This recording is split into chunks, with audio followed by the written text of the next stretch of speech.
हा समाजवाद म्हणजे नेमका काय? तो समाजवाद नावाचा शब्द सांगायला लागला आपल्याला की या देशामध्ये जेवढं काही आहे, जी संसाधनं आहेत ती लोकांच्या मालकीची आहेत आणि ही लोकांच्या मालकीची संसाधनं लोकांना मिळाली पाहिजे, त्याचा उपयोग करता आला पाहिजे।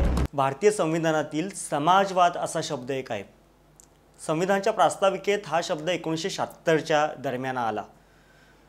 संविधानामध्ये 42वी घटना दुरुस्ती झाली आणि त्यावेळेला समाजवाद नावाचा शब्द आला आणि पण हा शब्द जरी 1976ला 42व्या घटना दुरुस्तीनंतर आलेला असला प्रास्ताविकेमध्ये, तरी संविधानाच्या आतल्या कलमांच्या मध्ये तो आधीपासूनच आहे, त्या भूमिका आधीपासूनच आहे।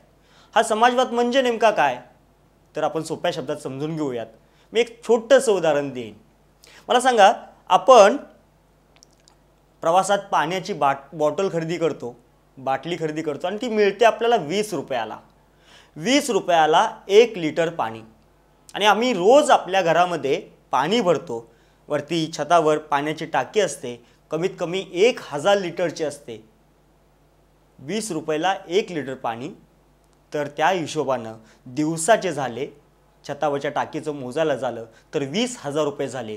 365 दिवसांचं 365,000 लिटरचं मोजायला नकोच।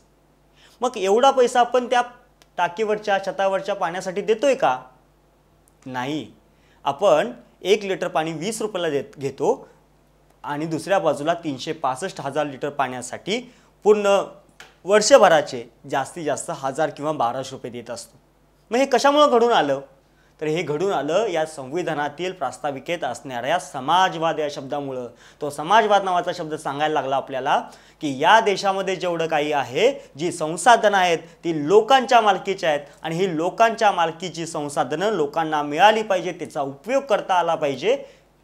आणि म्हणून 1 लिटर पाण्याला 20 रुपये आणि 365,000 लिटर पाण्याचं फक्त 1000-1200 रुपये। म्हणजे आता आपल्याला संविधान कुठं शोधावं लागेल? जर आम्ही ज्यावेळेला पाण्याचा जवळ जातोय, नळ चालू करतोय आणि पाणी पडत असेल तर तिथं आम्हाला लक्षात यायला पाहिजे की भारताच्या संविधानातील समाजवादामुळे हे पाणी माझ्या घरापर्यंत पोहोचलंय, हे संसाधन माझ्या घरापर्यंत पोहोचलंय।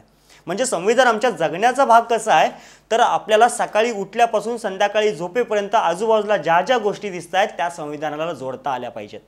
हा समाजवाद म्हणतो की या देशामध्ये समता अधिष्ठित समाजाची रचना करण्यासाठी एक जो अर्थव्यवस्था असायला हवी ती समाजवादाच्या स्वरूपाची असायला हवी। पण या देशामध्ये जे जे काही आहे, सरकारी कार्यालय आहेत, सरकारी शाळा आहेत, सरकारी विमान आहेत, सरकारी रेल्वे आहेत, सरकारी बसेस आहेत, ही सगळी तुमच्या मालकीची आहेत असं सांगणारा हा समाजवाद आहे। पण आपण या काही वर्षांमध्ये या समाजवादापासून उलट्या प्रवासानं चालतोय की काय असं व्हायला लागलंय। महाराष्ट्रातील 20,000 शाळा बंद होत आहेत।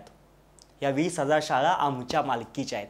ह्याच्यावरची आमची मालकी घालवण्याचं काम सरकार करतंय, सरकारी यंत्रणा करतायत आणि समाजवादापासून कोसत दूर जात आहेत।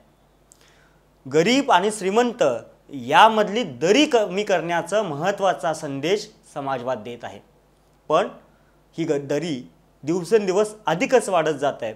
आपण लक्षात घेतलं तर या देशातील 90% जो या देशाचा हिस्सा आहे, 90% संपत्ती आहे ती या देशातील 10 लोकांच्याकडे फक्त आहे। आणि ही सगळी व्यवस्था बदलण्याचं काम समाजवाद म्हणतो की हे टप्प्याटप्प्याने बदलायला हवं आणि ती बदलून समाजवादी राष्ट्र बनवावं, समाजवादी व्यवस्था बनवावी, लोकांच्या मालकीची व्यवस्था बनावी असं भारतीय संविधानातील समाजवाद सांगतो। आर्टिकल 36 पासून आर्टिकल 51 पर्यंत जेवढं काही आपल्या संविधानामध्ये सांगितलेलं आहे ते समाजवादी दृष्टिकोनातून सांगितलेलं आहे।